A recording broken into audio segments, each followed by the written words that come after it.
connaissez tous la PS5 et l'Xbox Series qui sont les consoles next-gen. Et quand on voit les ventes de leurs prédécesseurs comme la PS2, la DS ou la Xbox 360 qui ont eu un très grand succès, on tend à ce qu'ils fassent de gros chiffres.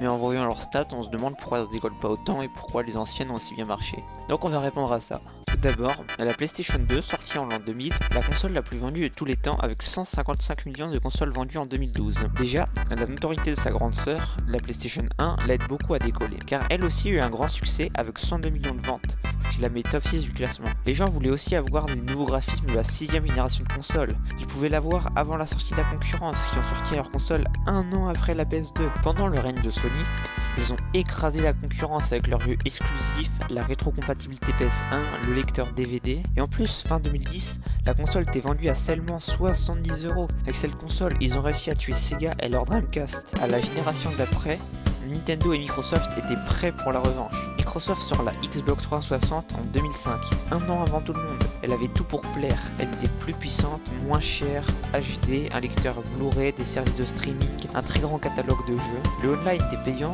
mais mieux que tout le monde. Et surtout la Kinect.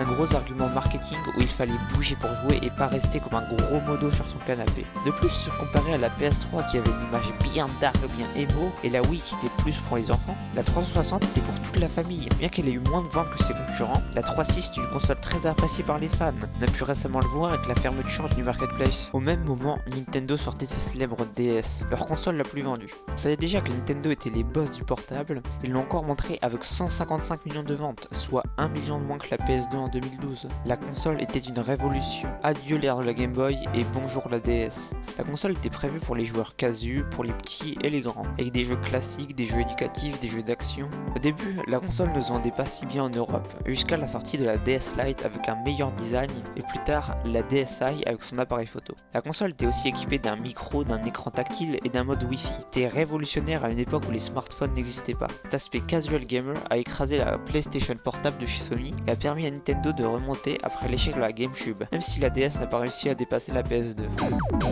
Les consoles next-gen ont certes un potentiel énorme mais il est mal exploité, donc elles ont du mal à atteindre un gros nombre de ventes. Leurs prédécesseurs ont bénéficié d'innovations technologiques majeures, moins de compétition au lancement et une capacité à capter le public avec leurs exclus et fonctionnalités révolutionnaires. Malgré les avancées technologiques impressionnantes, le marché a lui aussi évolué avec une plus grosse concurrence, des joueurs plus exigeants, des alternatives faciles comme le jeu mobile ou le cloud gaming, et surtout l'accessibilité des jeux PC avec les émulateurs, les cracks.